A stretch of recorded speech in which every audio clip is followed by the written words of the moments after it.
Sebanyak 13 warga desa Hoder, Kabupaten Sika, Nusa Tenggara Timur, mengalami keracunan seusai mengonsumsi ikan yang diduga beracun, Minggu, tanggal 27 Juni tahun 2021. Akibat mengonsumsi ikan ini, sebanyak 8 orang masih dirawat secara intensif di UGD RSUD Hillers Maumere. 1 orang dinyatakan sembuh dan diperbolehkan pulang dari rumah sakit. Sementara, 4 warga lainnya dinyatakan meninggal dunia. Jenazah lantas dimakamkan setelah sebelumnya disemayamkan di ruang jenazah RSUD Hillers Maumere.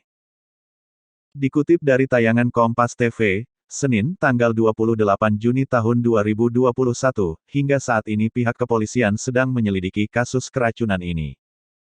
Untuk diketahui, ikan buntal banyak ditemui di perairan Indonesia. Biasanya, ikan jenis ini kerap dihidangkan sebagai sashimi di negara Jepang. Meski demikian, pengolahan ikan jenis ini haruslah dilakukan secara benar. Mengingat dalam ikan ini terdapat kandungan neurotoksin yang dapat menyebabkan gangguan sel saraf manusia. Bahkan bisa menyebabkan kematian bagi konsumennya.